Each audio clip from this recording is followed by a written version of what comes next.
ነገር ያልፋል ክርስቲያኖች ሁሉም ምንም ነገር እዚች መሬት ላይ ጸንቶ የሚቀር ነገር አይኖርንም ሁሉም ነገር ያልፋል ከሁሉም ጋር እኛም አብረን እናልፋለን እኛም ማለት ነው ራሳችን እንሞታለን እንፈርሳለን እንበሰብሳለን ይሄ ተመካንበት አጊጠንበት የተዋብንበት ሰውነት በሙሉ አፈር ውስጥ ሳይገባኮ ሊከዳንም ጭምር ይችላል ሁሉም ነገር ያልፋል ምንም ጥርጥር የለውም ክርስቲያኖች ለእግዚአብሔር የሚሳነው ነገር እንደሌለ የምታምኑ ከሆናችሁ እኛም ውስጥ ሊያድር የሚፈልግ አምላክ እንደሆነ አትዘንጉት ብዙዎቻችን ተስፋ ቆርጠናል በቃ ስራችን ኃጢያታችን ነውራችን እያወቅን የምንሰራው በደላችን በስቶብን እግዚአብሔር እንደማይፈልገንና ሌላ እንደሚፈልግ ምን መስል ሰዎች አለን በፍጹም ለእግዚአብሔር የሚሳነው ነገር የለም እኛንም ከነ ችግራችን አስተካክሎን ምርጥ ቃል ያደርገን የሚችል አምላክ ነው ልባችን ላይ ቂም ያዝንባቸው በቀል ያዝንባቸው ተሸክመናቸው ምንዞራቸው ብዙ ሰዎች አሉ ሰውነታቸው እኛ ውስጥ አይሁን እንጂ እዚህ ውስጥ የተሸከመነው ሰው የለም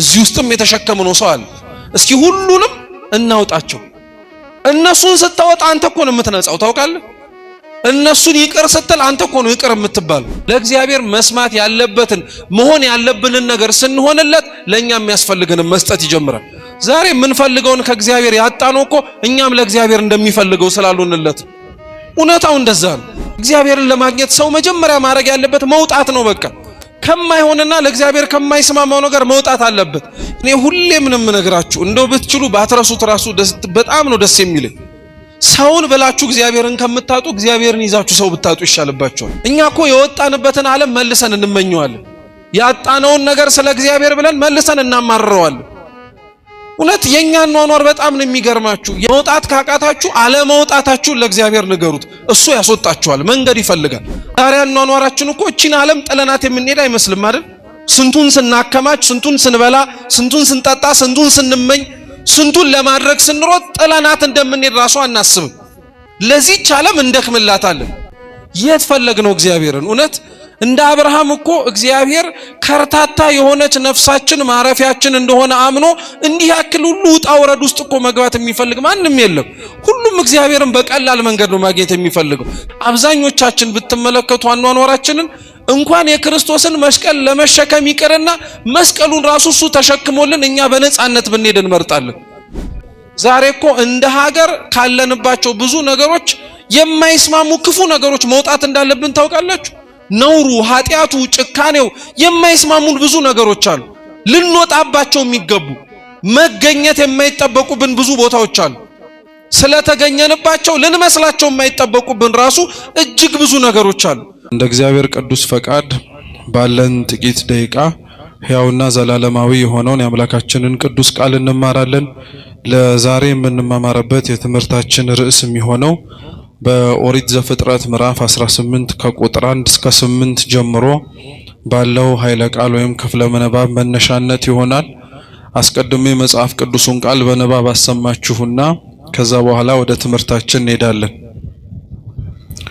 በቀትርም ጊዜ እርሱ በድንኳኑ ደጃፍ ተቀምጦ ሳለ እግዚአብሔር በመምሬ አድባር ዛፍ ተገለጠለት አይኑንም አነሳና እነሆ 3 ሰዎች በፊቱ ቆመው አየ ባያቸውም ጊዜ ሊቀበላቸው ከድንኳኑ ደጃፍ ተነስቶ ሮጠ ወደ ምድርም ሰገደ እንዲህም አለ አቤቱ በፊትህስ ሞገስ አግኝቼ እንደሆነ ባሪያህን አትለፈኝ ብዬ ለምናለው ጥቂት ውሃ ይምጣላችሁ እግራችሁንም ታጠቡ ከዚህችም ዛፍ በታች ረፉ ቁራሽ እንጀራም ላምጣላችሁ ልባችሁንም ደግፉ ከዚህም በኋላ ትሄዳላችሁ ስለዚህ ወደ ባሪያችሁ መጣችኋልና እነርሱም እንዳልክ አድርጋሉት አብርሃምም ወደ ድንኳኑ ወደ ሳራ ዘንድ ፈጥኖ ገባና 3 መስፈሪያ የተሰለቀ ዱቄት ፈጥነሽ አዘጋጅ ለውሽውም እንጎቻ አድርጊ አላት አብርሃምም ወደ ላሞቹ ሮጠ እጅግም የሰባም ታናሽ ጥጃ ያዘና ለብላቴናው ሰጠው ያዘጋጅም ዘንድ ተቻኮሉ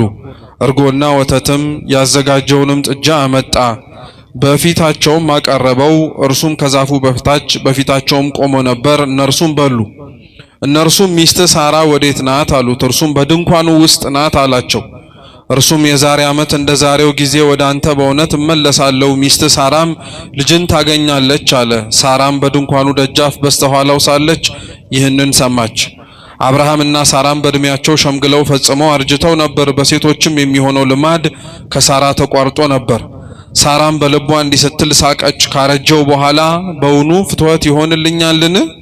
ጌታዬም ፈጽሞ ሸምግሏል።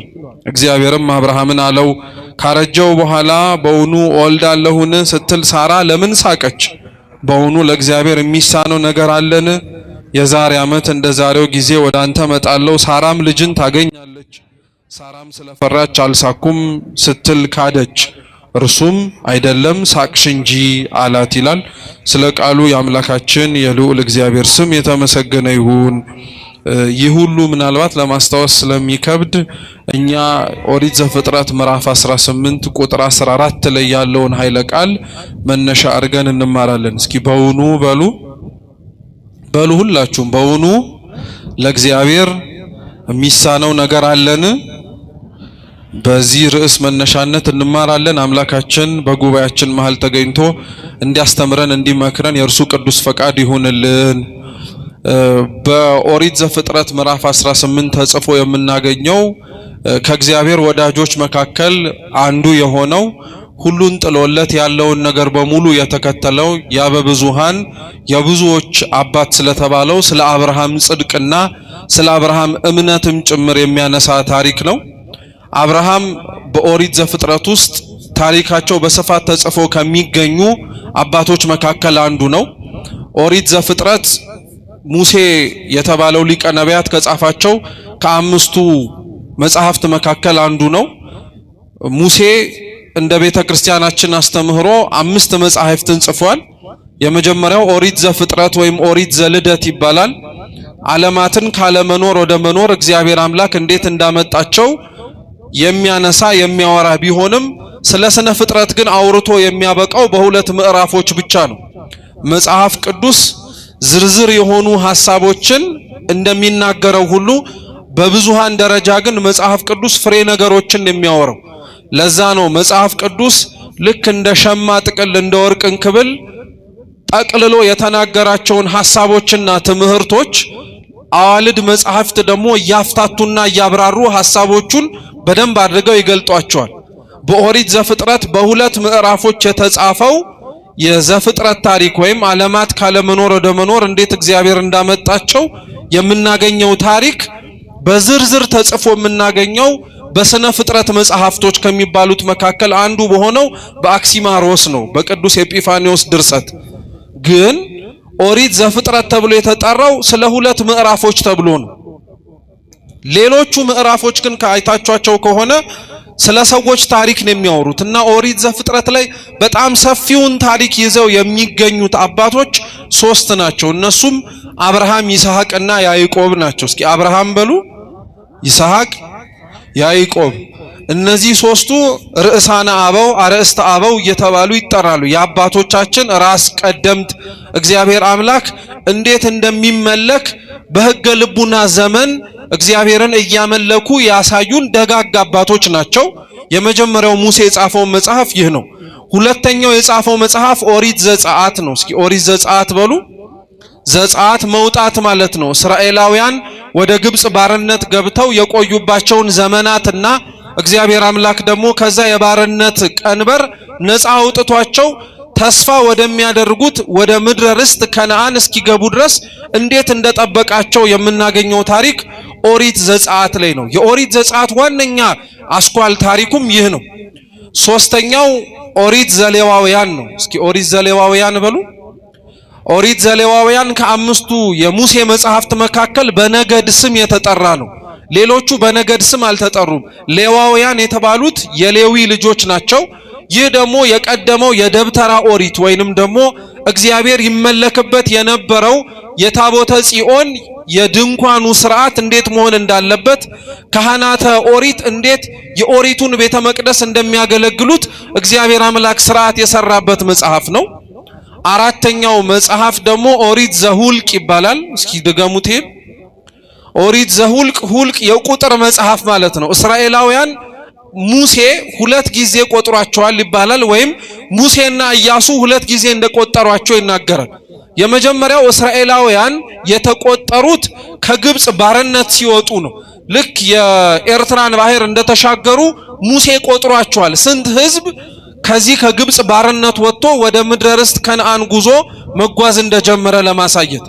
ሁለተኛው እስራኤላውያን የተቆጠሩት ደግሞ ከነዓን ሲገቡ ነው። ከነዓን ሲገቡ ደግሞ ድጋሚ ተቆጥረዋል። ይሄ በዋነኝነት ኦሪት ዘሁልቅ ላይ ያለ ታሪክ ነው። አምስተኛው የሙሴ መጽሐፍ ደግሞ ኦሪት ዘዳግም ይባላል። እንደ ስሙ እንደምትረዱት ዳግም ማለት ድጋሚ ማለት ነው። በእነዚህ በአምስቱ በተለይ ደግሞ በኦሪት ዘጸአት፣ ዘሌዋውያን፣ ዘሁልቅ ላይ ያሉትን ሐሳቦች ሙሴ ድጋሚ የጻፈበት ነው። ይህ መጽሐፍ ታሪኮቹን ድጋሚ እንዲጽፍ የተገደደበትን ምክንያት ባጭሩ ላስረዳችሁ። እስራኤላውያን ከግብጽ ባርነት ወጥተው ምድረ ርስት ከነዓን ለመውረስ 40 ቀን ብቻ ነበረ ጉዞ የነበረባቸው።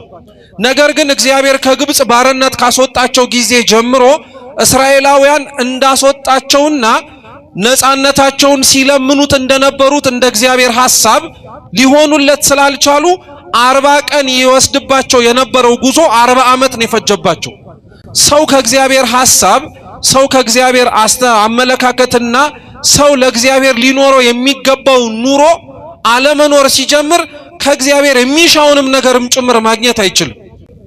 በአብዛኞቻችን ሕይወት ቅርብ ሆነው ሳለ ለምነን የራቁብን እያንዳንዱ ነገሮች ከኛ በጣም ሩቅ ሆነው አይደለም፣ ከኛ በጣም ያን ያክል ሊሰጡንም ጭምር ያልተገቡ ስለሆነ አይደለም። እግዚአብሔር ብዙ የለመናቸውን ነገሮች የሚያዘገይብን አንደኛ እነዛን የለመናቸውን ነገሮች ለመቀበል ዝግጁ ስላልሆንን ነው። የትኛውም ሰው እኮ እጁ በቆሸሸበት እህል አንስቶ አይበላም። መጀመሪያ ምኑን የሚናጸው? እጁን ይታጠባል። እንዲሁ ሁሉ እግዚአብሔርን ለለመነው ስጦታ ሁሉ ስጦታውን ለመቀበል የሚያስችል ማንነትም ለማቀበል የሚያስችል ስብዕናም ጭምር ከሌለን ያንን እግዚአብሔር እስኪያስተካክልና እስኪገነባ ድረስ የምንለምነውን ነገር ላይሰጠን ይችላል። ሁለተኛው የጠየቅነው ነገር በጣም ሊዘገይብን የሚችለው በኃጢአት ነው። እስራኤላውያን ምክንያቱ ይህ ነበር። አንዴ ጣዖት ሲያመልኩ፣ አንዴ ለፈለጉት ነገር ሲገዙ፣ አንዱ ደግሞ እግዚአብሔር ላደረገላቸው ነገር ምስጋና ቢስ ሲሆኑ። ምን ሲሆኑ አልኳችሁ? ምስጋና ቢስ ሲሆኑ። እግዚአብሔርን በነገራችን ላይ ክርስቲያኖች ኃጢአት ሰርተን ከምናሳዝነው ባልተናነሰ ስላረገልን ነገር የማናመሰግነውም ነገር ጭምር እንደሚያሳዝነው ታውቃላችሁ።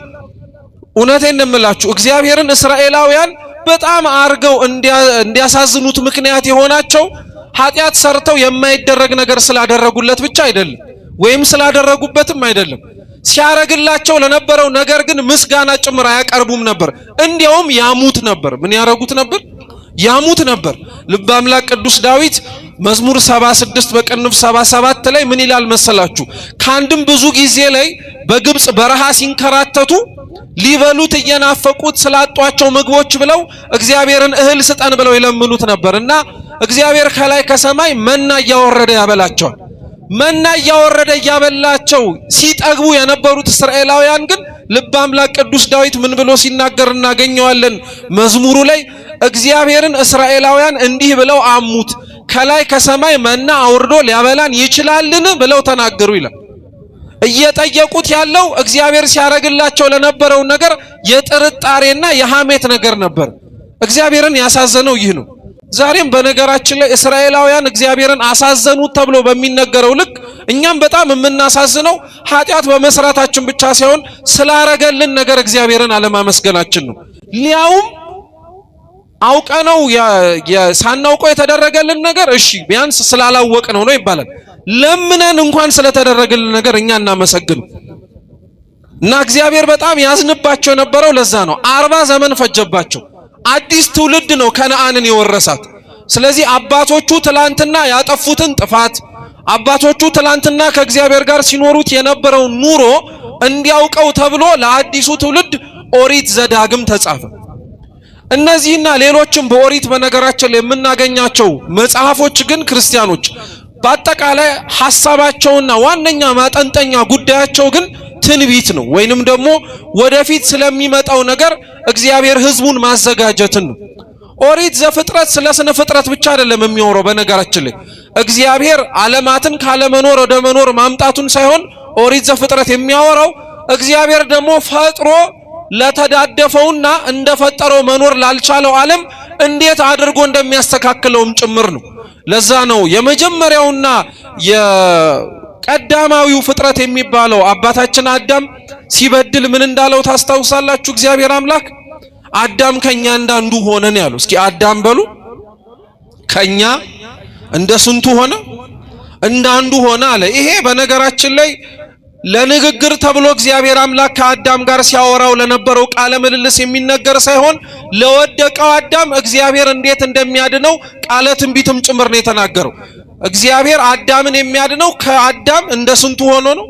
እንዳንዱ ሆኖ እሱን ሆኖ ሰው ሆኖ ያድነዋል ለማለት ነው። ኦሪት ዘጸአትም ተመሳሳይ ነው። ስለ ግብፃውያን ግብፅ ውስጥ ይኖሩ ስለነበሩ እስራኤላውያን ነፃ መውጣት ነው ታሪኩ። ጭብጡ ግን ግብፅ በተባለች ሲኦል ውስጥ ይኖሩ የነበሩ አዳምና ልጆቹን የሚያወጣቸው በሙሴ የተተካው እውነተኛው እረኛችን የክርስቶስ ታሪክ ነው። ኦሪት ዘሌዋውያንም ተመሳሳይ ነው። ስለ ደብተራ ኦሪት ያወራ እንጂ ክርስቶስ ስለሚመሰረታት ስለ ቤተ መቅደስ ታሪክ ነው። ስለ ካህናት ስርዓት ይናገራል፣ ግን ስለ ሐዲስ ኪዳን ስርዓት የሚያወራም ጭምር ነው በሚስጥር። ኦሪት ዘሁልቅም ተመሳሳይ ነው። እስራኤላውያን 2 ጊዜ ተቆጥረዋል። ስንት ጊዜ? እኛም 2 ጊዜ እንቆጠራለን ሲል ነው። አንደኛ የተቆጠርነው በ40 በ80 ቀን ቤተ መቅደስ ስንመጣ ክርስቲያን ተብለን ተቆጥረናል። ሁለተኛ ደግሞ እንቆጠራለን። ይሄን ክርስትና የተሰጠንን ሀብት ኖረ ነው እግዚአብሔር አምላክ ፊት ለፍርዱ ስንቆም እንቆጠራለን ድጋሚ። ለዛ ነው ክርስቶስ እኮ በጎቹን እና ፍየሎቹን በቀኙ ሲያቆም የበጎቹን ቁጥር እንደ ፍየሎቹ ቁጥር ያውቃቸዋል። ከነዛ ለመቆጠር ነው አሁን እኛ እየደከምን ያለን። ክርስቲያን ባመነው እምነት ብቻ ተመስግኖ የሚጸድቅ ሳይሆን ባመነው እምነት መኖር ሲችል አምኖት የሚኖረውን እምነት ደግሞ እንዳያጣ መንፈሳዊ ተጋድሎ ያስፈልገዋል። በቃ የእግዚአብሔር የሰጠንን ጸጋ መንፈሳዊ ነው ብላችሁ የምታስቡትን ምንም ነገር ክርስቲያኖች እንዳታጡት ግዴታ ተጋድሎ ያስፈልጋል። ይሄ ተጋድሎ ሰው ላይ ጥመው ይችላል። ይሄ ተጋድሎ ከሰው ጋር ላያስማማ ይችላል። ይሄ ተጋድሎ ከሰው ጋር ላያስኖርም ይችላል። ከእግዚአብሔር ጋር መጣበቅ ይሻላል እሱም ብሎ ከሰው ጋር ተጣብቆ ከመተው ይልቅ። ይሄን በደንብ ጠንቅቀው ተምረንበታል። ኦሪት ዘዳግምም ተመሳሳይ ጭብጡ ያው ነው። ድጋሚ መነገር ማለት ትላንትና ይሰበክ የነበረው በሐዋርያት ዘመን ላይ የነበረው ወንጌል ዛሬም እንደሚሰበከው ለማለት ነው። ስለዚህ ዘፍጥረት 18 ላይ ያለው የአብርሃም ታሪክ በቁመናው ለሚያነበው ታሪክ ነው። በውስጡ ግን ትልቅ ቁም ነገር አይቷል። ትልቅ ቁም ነገርም ጭምራለሁ። እሷን ነው ባጭሩ ቢያንስ ለመመልከት የምንሞክረው። እግዚአብሔር ከሁላችን ጋር ይሁን። ዘፍጥረት 18 ሲነበብ እንደሰማችሁት አብርሃም ለተወሰኑ ቀናት ማለትም ሊቃውንት ሲናገሩ 3 ቀን ነው የሚሉት። ለ3 ቀን ሰይጣን ባወቀ ምክንያት እንግዳ ካልተቀበለ በቀር እንደማይበላ ስለሚያውቅ ራሱን መስቀለኛ ከሆነ መንገድ ላይ በምትሃት ራሱን መጥቶ ደም አፍስሶ ትላንት ደገኛ ሆኖ እንግዶችን ይቀበል የነበረው አብርሃም ዛሬ ደግሞ እንግዶችን እየጠላ የሚገፋ ሰው ሆኗል ብሎ ብዙዎችን ከመንገድ ወደ አብርሃም ሳይመጡ አስቀረበት እና አብርሃም ያለ እንግዳ ሳይበላ ስለማይጠጣ ይህንን ምክንያት አድርጎ 3 ቀንና 3 ሌሊት ሳይበላና ሳይጠጣ አደረ እንግዳ እየጠበቀ። አንዳንድ ሊቃውንት ደግሞ ሲናገሩ አብርሃም 3 ቀንና 3 ሌሊት የጠበቀው ሌሎች እንግዳዎችን ለመጠበቅ ብቻ ብሎ ሳይሆን አብርሃም 3 ቀንና 3 ሌሊት ዘፍጥረት 17 ላይ ስለ ግዝረት እግዚአብሔር ሕግ ሰጥቶት ነበር እና ተገዝሮ ቁስሉ ሳይደርቅለት 3 ቀንና 3 ሌሊት እንደቆየም ጭምር ይናገራሉ። ልብ ብላችሁ ስሙ። እንግዳ ጠፍቶበት ተገዝሮ ቁስሉ ሳይደርቅለት አብርሃም ከድንኳኑ ወጥቶ እንግዳ ይፈልግ ነበር። የአብርሃምን ያለ እንግዳ አልበላም የሚለውን ቁርጥ ሕሊና ያወቀው እግዚአብሔር ታዲያ በመምሪያ አድባር ዛፍ ስር በ3 አረጋውያን አምሳል ተገለጠለት። አብርሃም እነሱን አየ። ሲነበብ እንደሰማችሁት ሮጦ ለመቀበል ሞከረ። እግራቸው ስር ዝቅ ብሎ ሰግዶ ባሪያችሁ ነኝና እባካችሁ ጌቶቼ በፊታችሁ ባለሟልነትን አግኝቼ ከሆነ እባካችሁ ገብታችሁ ቤቴ ተስተናገዱልኝ ብሎ ለመነ። እንዳልክ ይሁን አሉት። አስተናገዳቸው። ታሪኩ ይሄ ነው። ታሪኩን ድጋሚ ልተርክላችሁ ሳይሆን መጽሐፍ ቅዱስን እንዴት አድርገን ብሉይ ኪዳንን መመልከት እንዳለብን ለማጠየቅ ነው ባጭሩ ለማንሳት የምፈልገው። ብዙ ሰው የብሉይ ኪዳን ታሪክ ተፈጽሞ ያለፈና ታሪክ ብቻ ይመስለዋል። ነገር ግን ብሉይ ኪዳን ክርስቲያኖች ለሐዲስ ኪዳን ጥላ እንደመሆኑ አስቀድሞ እግዚአብሔር ሐሳቡን ከመፈጸሙ በፊት ጽፎ የምናገኝበትን መጽሐፍም ጭምር። አብርሃም የመምሪያ አድባር ዛፍ ስር ቆሞ ያያቸው ወይንም ደግሞ ተቀምጦ የተመለከታቸው ሶስት አረጋውያን ቤተክርስቲያናችን እንደምታስተምረን የአጋዕዝተ ዓለም የቅድስት ሥላሴ ወይም የልዑል እግዚአብሔር ምሳሌ ነው። መምሬ ማለት በነገራችን ላይ በዕብራይስጥ ራእይ ማለት ነው። ምን ማለት ነው? ራእይ ማለት ነው። አብርሃም በመምሪያ አድባር ዛፍ ስር አረጋውያኑን አየ ማለት በራእይ አብርሃም በሶስቱ አረጋውያን አምሳል በኋላ ላይ እንጨት በተባለ መስቀል ላይ የሚሰቀለውን ክርስቶስን ተመለከተው ለማለት ነው። ይህንን ክርስቶስን ሲያየው አብርሃም ወደዛ ወደ ዛፉ እየሮጠ ሄደና ተንበርክኮ በፊት ሞገስን አግኝቼ ከሆነ እባክህ ተስተናገድልኛል። አብርሃም ያንን እንግዳ ለመቀበል ሲወጣ መጀመሪያ የነበረበትና የተገኘበት ቦታ ከድንኳኑ ወጥቶ ነው። እስኪ ከድንኳኑ ወጥቶ በሉ። ከድንኳኑ ወጥቶ ማለት ምን ማለት መሰላችሁ? አብርሃም እንግዳውን ሲቀበልና ሲጠብቅ የነበረው እንደ እንግዳነቱ ከድንኳኑ ወጥቶ ነው ሲባል ሰው እግዚአብሔርን ለመቀበል ሲፈልግ ድንኳን ከተባለ ከስጋዊ አስተሳሰብ መላቀቅ አለበት ነው ማለት ነው። ከዛ ወጥቶ ከድንኳኑ ፊት ላይ ቆሞ ይጠብቅ ነበር። ሰው እግዚአብሔርን ለማወቅ ሰው እግዚአብሔርን ለመረዳት ይህን ማድረግ ነው ያለበት። ዝናቡ ረበሻችሁ አይደለም?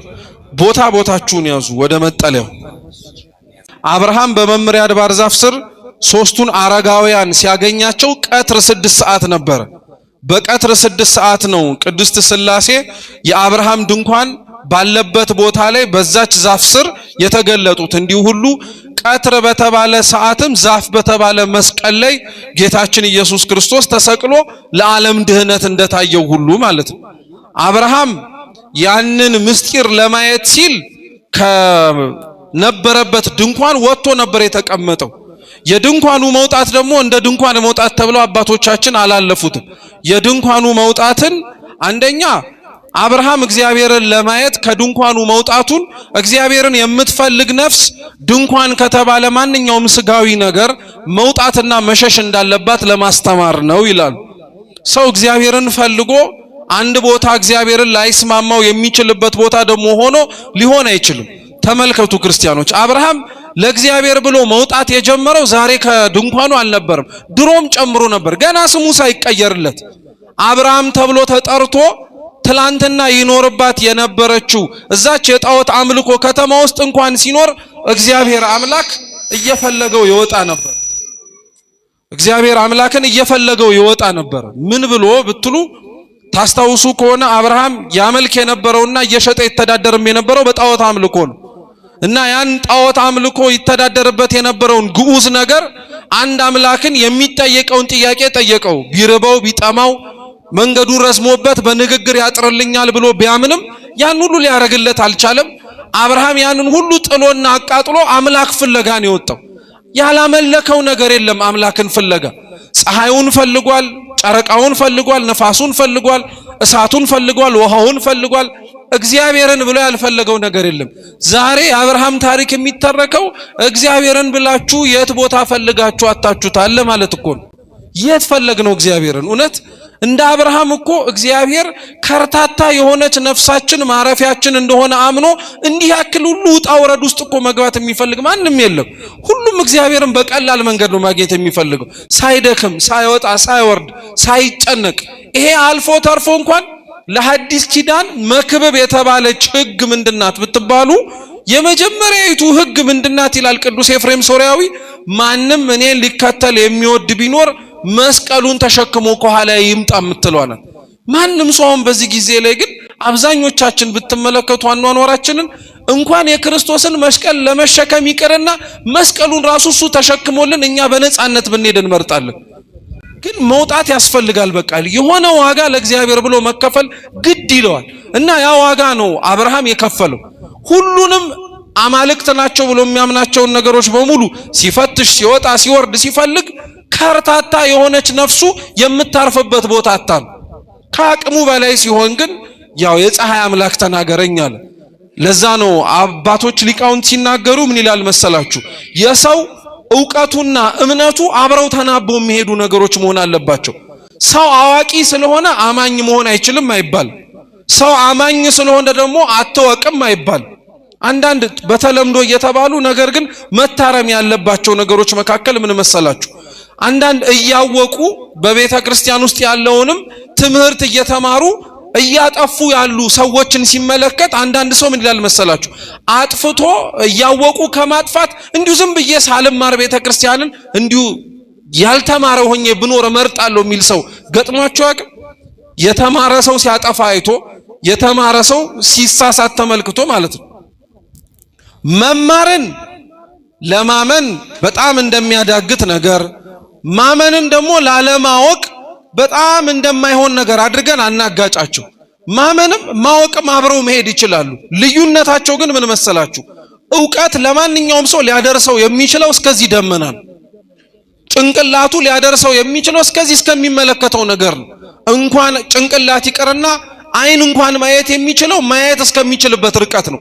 ከዛ በኋላ ነገሩ እንኳን እያለ ቢሆን አይናችሁ ግን ማየት ላይችል ይችላል። አሁን እዚህ ሆናችሁ ልታዩት የምትችሉት እኔን ወይ ሊቃውንቱን አሊያ ከጀርባ ያለውን የቤተ መቅደሱን በር ነው። ከዛ ውስጥ ያሉትን የቤተ መቅደሱን ነገሮች ግን ማየት ስላልቻላችሁ እናንተ በአይናችሁ እነዛ ነገሮች የሉም ይባላል? መልሱ እንጂ አይባልም በፍጹም። ማየት ያቃተው የማን አይን ነው? የሰውም ጭንቅላት ተመሳሳይ ነው። እስከ ደመናው ነው ማለት ዕውቀታችሁ እስካወቃችሁበት ልክ ሊደርስ የሚችል ነገር ጋር ያደርሳችኋል። ዕውቀት ለክርስቲያን ይሄ ነው። እምነት ግን ምን ያደርጋል መሰላችሁ? ከደመናው በላይ ያሻግራችኋል። የማይታየውን ያሳያችኋል።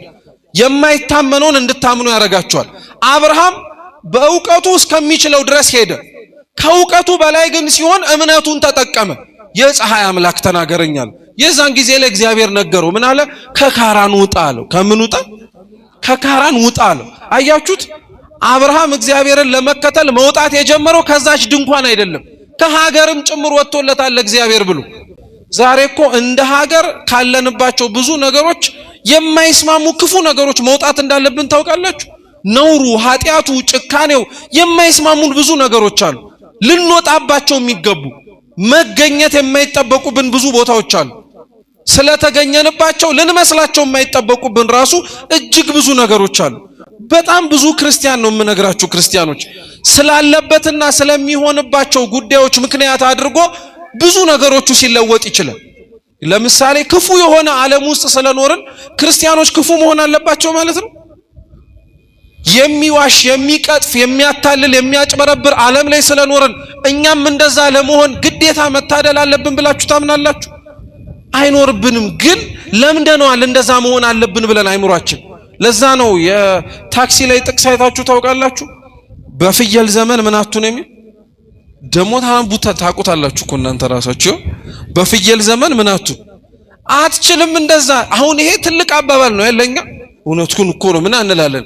እንትና ልጅ ምናምን ተብሎ የተጻፈ ጥቅስ አንብበ ልክ አይደለም። ግን እኮ ወንጌል የምንኖርባት መርሃችን ግን እንደምትል ታውቃላችሁ? ለሐዋርያት ክርስቶስ እንዲህ ነው ያላቸው፣ በተኩላዎች መካከል እንደ በግ አሳልፋቸዋለሁ ነው ያለው። በግ መሆን ያንተ ድርሻ ነው። ተኩላውን አፍ መዝጋት ደግሞ የዳንኤል አምላክ ድርሻ ነው። እኛ ስለምንፈራ እኮ ነው ታውቃላችሁ። የእግዚአብሔርንም የኛንም ስራ መስራት እንፈልጋለን። የተኩላውንም አፍ መዝጋት እንፈልጋለን። እንደ በግም መኖር እንፈልጋለን። የተኩላውን አፍ መዝጋት የእግዚአብሔር ድርሻ መሆኑን ስንዘነጋና ወይ ከኛ አቅም በላይ ሲሆን ግን እንዴ የምን በፍየል ዘመን በግ መሆን ነው ብለን እንለወጣለን።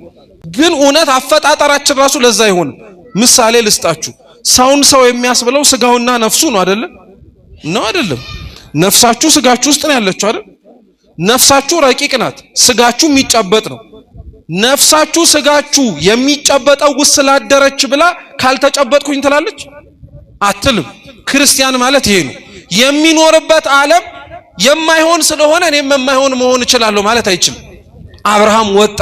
እግዚአብሔርን ለማግኘት ሰው መጀመሪያ ማድረግ ያለበት መውጣት ነው። በቃ ከማይሆንና ለእግዚአብሔር ከማይስማማው ነገር መውጣት አለበት።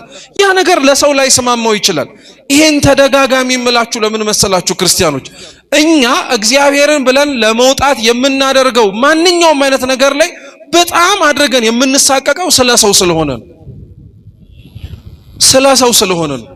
እኔ ሁሌ ምንም ነገራችሁ እንደው ብትችሉ ባትረሱት ራሱ በጣም ነው ደስ የሚለኝ። ሰውን ብላችሁ እግዚአብሔርን ከምታጡ እግዚአብሔርን ይዛችሁ ሰው ብታጡ ይሻልባችኋል። እውነት በቃ ይሄን በእውነት አርጋችሁ ምን አብርሃም እኮ ከዛ ሲወጣ ያጎቱን ልጅ ሎጥን ባለቤቱ ሳራን ይዞ ነው የወጣው። ሀብት ንብረት ምኑም ነገር አይደለም። እግዚአብሔር የሰጠውን ቃል ኪዳን አምኖ ስትወጡ የእውነት ነው መውጣት ያለባችሁ። መውጣት ካቃታችሁ ደግሞ አባ ሙሴ ጸሊም ምን ይላል መሰላችሁ? ድክመትህን ከእግዚአብሔር ፊት ጣል፣ እሱ ጥንካሬ ይሆናል ይላል። መውጣት ካቃታችሁ አለመውጣታችሁን ለእግዚአብሔር ንገሩት፣ እሱ ያስወጣችኋል። መንገድ ይፈልጋል። አብርሃም ወጣ። ይኖርበት የነበረው ቦታ ድንኳን ነው። ድንኳን ውስጥ አስባችሁታል? ረጅም ዓመት የኖረ ሰው ነው አብርሃም። አንድም ቀን ግን ሊኖርበት የሚያስፈልገውን ቦታ ለመስራት አስቦ አያውቅም። ለምን? የወጣባት ሀገር እንዳለች ሁሉ የሚወጣባት ዓለም እንዳለች ያውቃል። ዛሬ አኗኗራችን እኮ እቺን ዓለም ጥለናት የምንሄድ አይመስልም አይደል? ስንቱን ስናከማች፣ ስንቱን ስንበላ፣ ስንቱን ስንጠጣ፣ ስንቱን ስንመኝ፣ ስንቱን ለማድረግ ስንሮጥ ጥለናት እንደምንሄድ ራሱ አናስብም። ለዚህች ዓለም እንደክምላታለን። እውነት ልንገራችሁ ክርስቲያኖች፣ ቅዱስ ኤፍሬም ሶርያዊ እንዲህ ይላቸዋል፣ ለዚህች ዓለም ብትደክሙና ብትኖሩላት መጨረሻ የምትሰጣችሁ መቃብር ነው። ለእግዚአብሔር ግን ብትኖሩለት ከሞት በኋላ ሕይወት ይሰጣችኋል ይላል። ለእግዚአብሔር ድከሙለት። አብርሃም ድንኳን ውስጥ የኖረው ቤት መስራት ከብዶት አይደለም። እንደተወው ሀገር እንደዚህ ሁሉ የሚተወውም ዓለም እንዳለ ስለሚያውቀው ነው። ይሄ ሁሉ አላፊ ጠፊ እንደሆነ ተረዳ። እግዚአብሔር ይህን ለመረዳት ማስተዋሉን ይስጠን። ሁሉ ነገር ያልፋል ክርስቲያኖች፣ ሁሉም ምንም ነገር እዚች መሬት ላይ ጸንቶ የሚቀር ነገር አይኖረንም። ሁሉም ነገር ያልፋል። ከሁሉም ጋር እኛም አብረን እናልፋለን። እኛም ማለት ነው ራሳችን እንሞታለን፣ እንፈርሳለን፣ እንበሰብሳለን። ይሄ ተመካንበት አጊጠንበት የተዋብንበት ሰውነት በሙሉ አፈር ውስጥ ሳይገባ እኮ ሊከዳንም ጭምር ይችላል። ሁሉም ነገር ያልፋል፣ ምንም ጥርጥር የለውም። ሳያልፍበት አብርሃም ሁሉን ነገር ጥሎ ከእግዚአብሔር ጋር ተቀመጠ። ስለዚህ ሰው ከእግዚአብሔር ጋር መጣበቅ የሚፈልግ ከሆነ መውጣት አለበት። አንደኛ። ሁለተኛ አብርሃም የመምሬ አድባር ዛፍ ስር እግዚአብሔርን ለማየት ያስቻሉትን ነገሮች ነው የምነግራችሁ። አንደኛ ስለወጣ ነው እግዚአብሔርን ያየው። ሁለተኛ እግዚአብሔርን ስላመነው ነው። እስኪ ስላመነው በሉ። አዎ አብርሃም ሲወጣ እግዚአብሔርን አምኖት ነው የወጣው። በደንብ አድርጎ ሲወጣ የሰጠው ብቸኛ ቃል ኪዳን ዘርህን እንደ ሰማይ ከዋክብት እንደ ምድር አሸዋ አበዛዋለሁ ብሎ ነው። ምንም ነገር ሳይኖረው ነው አብርሃም የወጣው። እግዚአብሔርን የነገረውን ቃሉን አምኖ። ዛሬ እውነት እግዚአብሔር አምላክ እኮ አወርሳችኋለሁ እያለ የሚያስተምረንን እንኳን እኮ መንግስቱን የማያምን ክርስቲያን ያለንበት ጊዜ ላይ ነው። እግዚአብሔር ሊያረግልን የሚችለውን ነገር የምንጠራጠር። መቼ እግዚአብሔር በቃሉ ተናግሮ ሳያደርገው የፈጸመው? መቼ እግዚአብሔር ተናግሮ ያስቀረው ነገር አለ? ክርስቲያኖች ሊያውም ለኛ ክፉ አባትና በመሬት ላይ የሚኖር የስጋ እናት የምትኖር የስጋ እናት እንኳን ለልጆቿ ከምትራራው በላይ ነው እግዚአብሔር የሚራራው ለልጆቹ። መቼም አጉድሎ ያቅም እግዚአብሔር አምላክ። ክርስቲያን ግን ሊያምነው ያስፈልጋል። አሁን ያለንበት ጊዜ ላይ ግን ምን መሰላችሁ? አማኝን ያለው እንጂ ታማኝ የለበት። ሁላችንም አማኝንን በደንብ አድርገን፣ ታማኝ ግን አይደለን። እግዚአብሔርን ለምናምነው እምነትና አረጋቸዋለሁ ያላቸውን ነገሮች በሙሉ እናምነዋለን። አዎ ያረጋዋል እንላለን።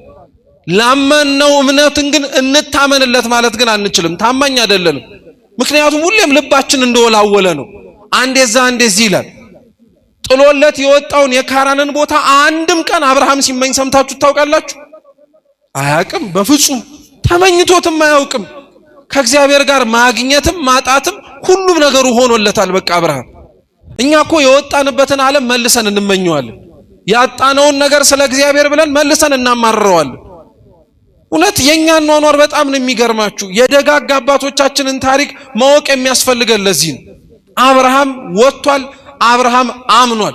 ከዛ በኋላ ነው እግዚአብሔር አምላክ የታየው።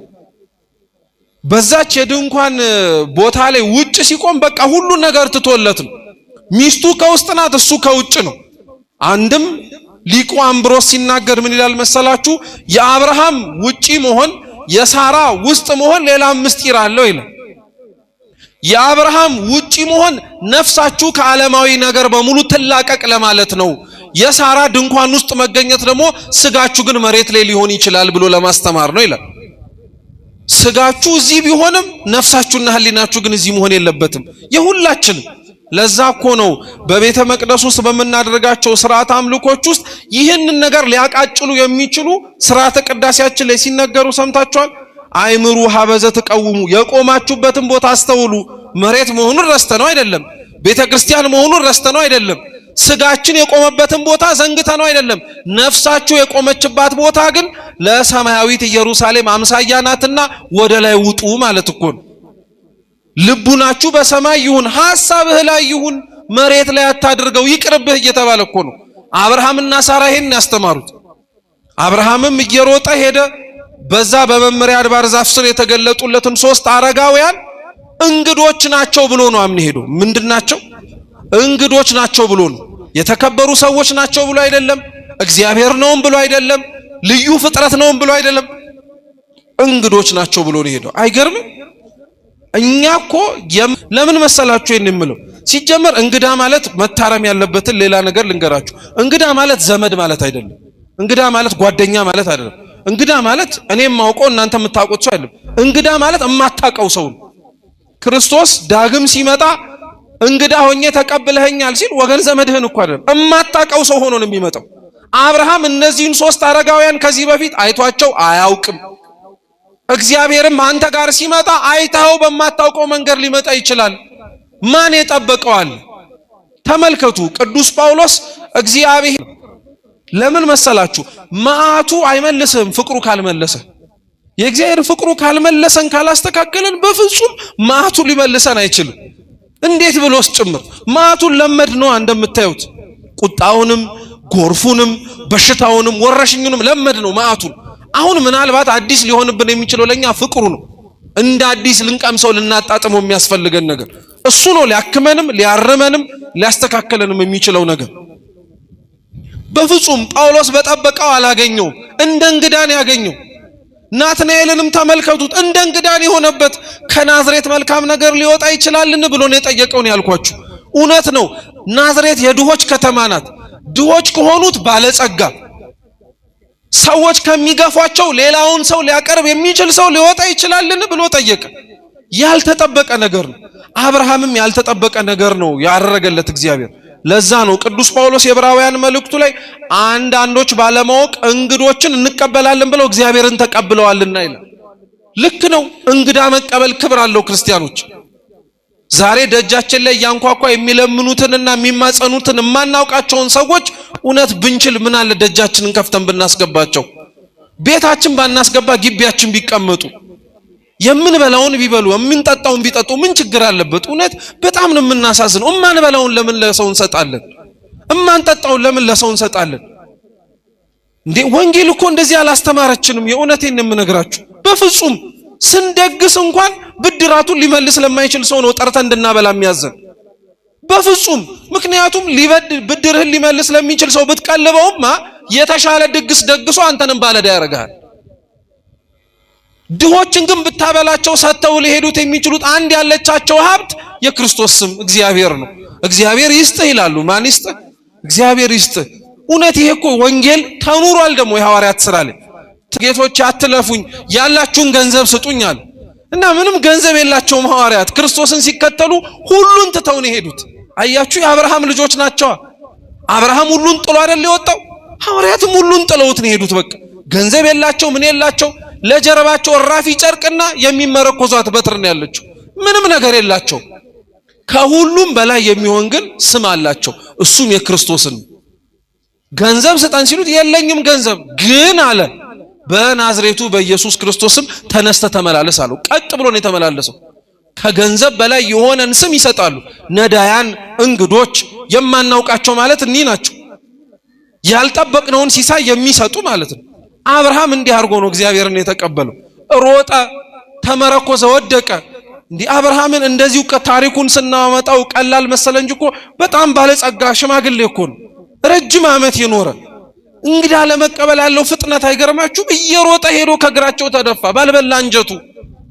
ጌቶቼ በፊታችሁ ሞገስን አግኝቼ ከሆነ እባካችሁ አትለፉኛል። እስኪ አቤቱ በሉ አትለፉኝ። አይገርምም? ትልቅ ጸሎት እኮ ነው እግዚአብሔርን አትለፈኝ ማለት። እግዚአብሔርን አትለፈኝ ማለት ትልቅ ጸሎት ነው በእውነት። ቤተ መቅደስ የምንጸልየው ቢጠፋን እንኳን እኮ ቆመን ቦታው የሱ እንደሆነ ካወቅን የመምሪያ አድባር ዛፍ ስር የተገለጠው እግዚአብሔር ዛሬ በዛፉ አምሳል በሆነች በቤተ ክርስቲያን እንደሚመጣ እንደሚወርድ ካወቅን ምንም በጸለይ ቢከብደን እኮ አትለፈኝ ማለት አንድ ጸሎት እኮ ነው። አትለፉኝ ሞገስ አግኝቼ ከሆነ አትለፉኝ፣ ሞገስ ባይኖረንም አይለፈን ብሎ መለመን ነው። ለእግራችሁ ውሃ ላምጣል ልጠባችሁ አለ። እሺ እንደወደድክ አርጋሉት። አብርሃም ውሃ አምጥቶ አጠበ። ምን ለማለት ተፈልጎ ይመስላችኋል? ክርስቶስ በመስቀል ከመሰቀሉ አስቀድሞ በዛች የሐሙስ ምሽት እራት ላይ ስጋውን ደሙን ቆርሶ ከመስጠቱ አስቀድሞ በእራፊ ጨርቅ ወገቡን ታጥቆ የደቀ መዛሙርቱን እግር ቁጭ ብሎ ዝቅ ብሎ ምን አርጓል? አጥቧል። በደንብ አርጎ ተመልከቱ። አብርሃም ግን ከደቀ መዛሙርቱ በለጠ። አይደንግም? ክርስቶስ እግራቸውን አጥቦ ከጨረሰ በኋላ ሁሉም በጣም ተገርመው ነበር። በተለይ ቅዱስ ጴጥሮስ። እሱማ ገና ሳይታጠብ ራሱ እኔ በአንተ እጅ ምን አላረግም ብሎ ነበር፣ አልታጠብም ብሎ እኮ ነበር። ግን ክብሩን ሲነግረው ካልታጠብክ ድል ፈንታ የለህም ሲለው እግሬን ብቻ ሳይሆን መላ ሰውነቴን እጠበኛል። አይ እግሩን የታጠበ ይበቃዋል አለ። እግሩን አጠበው። ከዚህ በኋላ አለቀ። አብርሃም አይገርምም? የሐዋርያትን እግር ዝቅ ብሎ ያጠበውን የሱን እግር ነው ያጠበው። የደቀ መዛሙርቱን እንኳን ክብር ከፍ ያለ ክብር ያለው ነው አብርሃም። የጌታውን እግር ዝቅ ብሎ ነው ያጠበው። ምን አይነት መታደል እንደሆነ አስቡት። መውጣት ብቻ አይደለም ከእግዚአብሔር ጋር የሚያገናኛችሁ፣ መላቀቅ ብቻ አይደለም። ያለ ትህትናም በፍጹም እግዚአብሔር ልታገኙት አትችሉ። ዝቅ ማለት ማንን ጎዳው? እውነቴን እኮ ነው የምላችሁ። አብዛኞቻችን ትህትናን መኖርን ትህትናን መላበስን አላስኖር ያለ ዓለም ላይ ስለሆነን እኮ ነው እርግፍ አድርገን መተውን የመረጥነው። ግን ማንን ጎዳ? እውነት ዝቅ ብሎ እግርን ማጠብን፣ ዝቅ ብሎ መታዘዝን።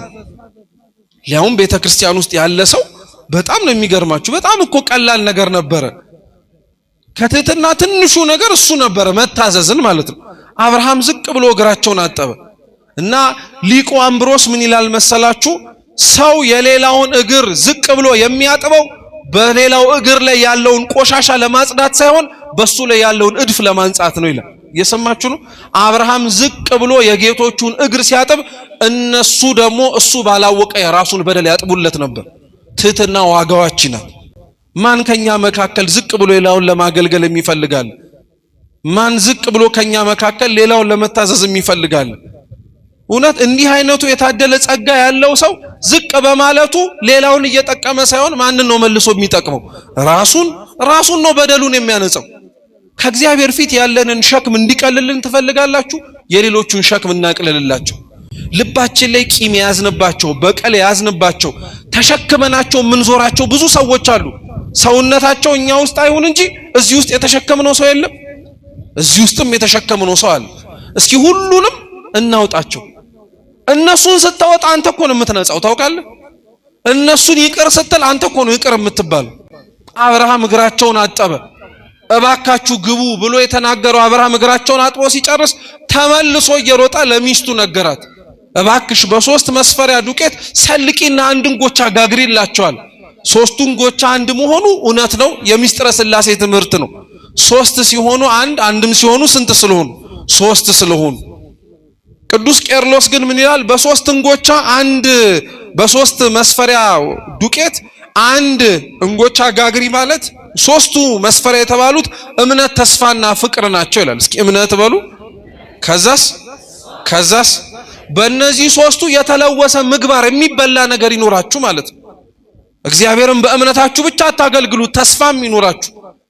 በተስፋችሁ ብቻ አታገለግሉት፣ ደግሞ ምንም ጭምር ይኖራችሁ፣ ፍቅርም ይኖራችሁ ጭምር ማለት ነው። እነዚህ ሶስቱ የተስማሙለት ሰው ለእግዚአብሔር እንደሚበላ እንጀራ ነው።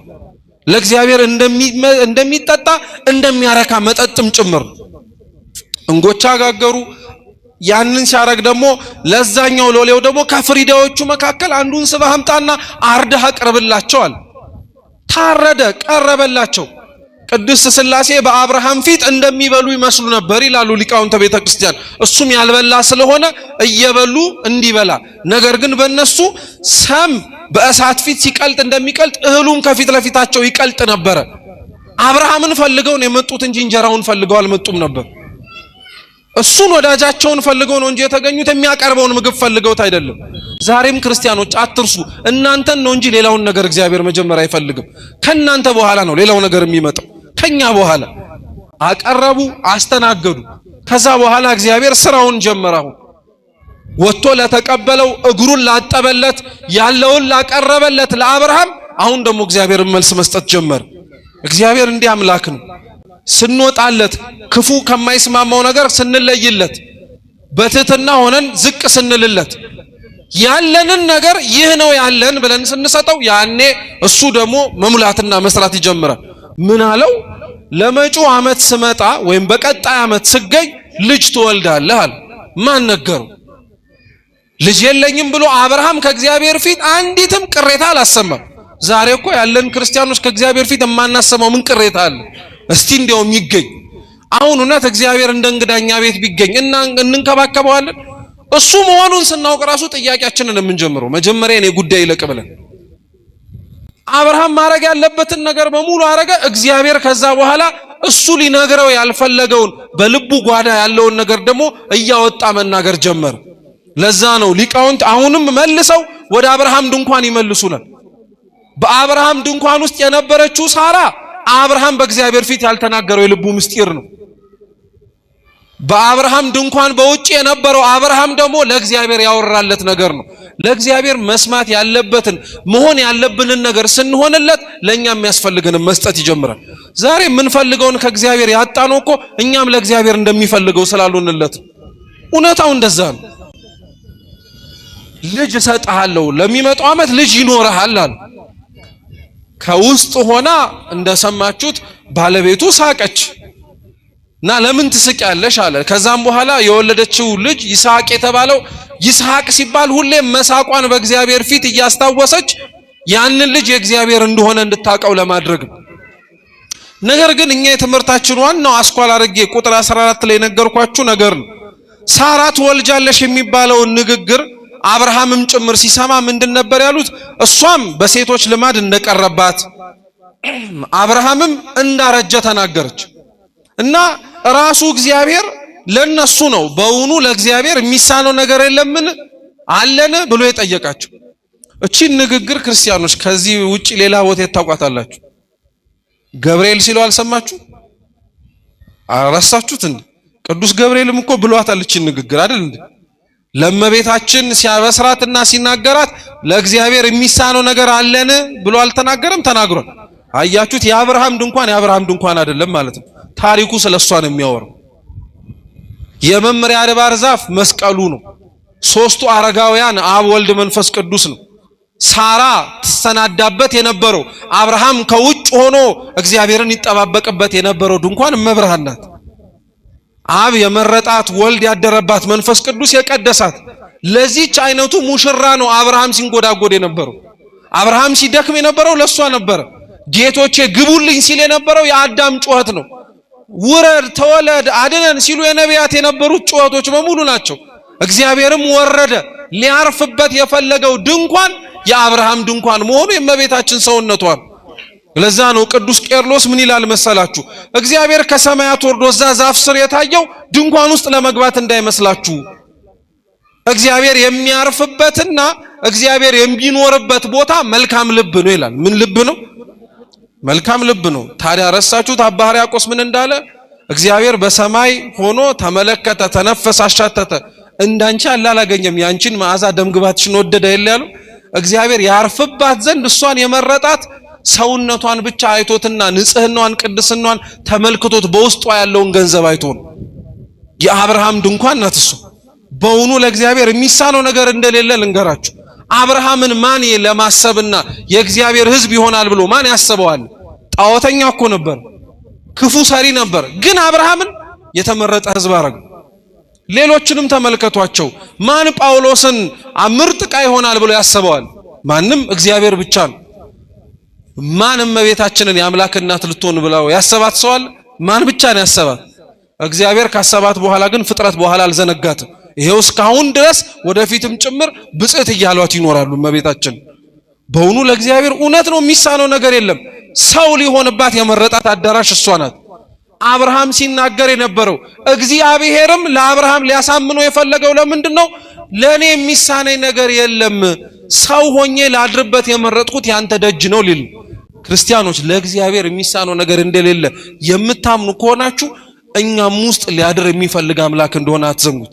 ብዙዎቻችን ተስፋ ቆርጠናል። በቃ ስራችን፣ ኃጢአታችን፣ ነውራችን እያወቅን የምንሰራው በደላችን በስቶብን እግዚአብሔር እንደማይፈልገንና ሌላ እንደሚፈልግ የምንመስል ሰዎች አለን። በፍጹም ለእግዚአብሔር የሚሳነው ነገር የለም። እኛንም ከነ ችግራችን አስተካክሎን ምርጥ ቃል ያደረገን የሚችል አምላክ ነው። የአብርሃም ታሪክ ሁሌ ከዚህ በኋላ ሲያቃጭልባችሁ አብርሃም እንግዳ መቀበሉን ስታስታውሱ ለእግዚአብሔር የሚሳነው ነገር እንደሌለና ያ እንግዳ እናንተም ሰውነትና ቤታችሁ ለማረፍ የሚፈልግ እግዚአብሔር መሆኑን አምናችሁ መስተካከል የምንችልበትን ሕይወት እንዲሰጣችሁ ሁላችንም መለመን አለብን። የሰማነውን በልቡናችን ሰሌዳ ይጻፍልን፣ በጎደለው በሊቃውንቱ የሚታረም ይሁን። ወስብሐት ለእግዚአብሔር።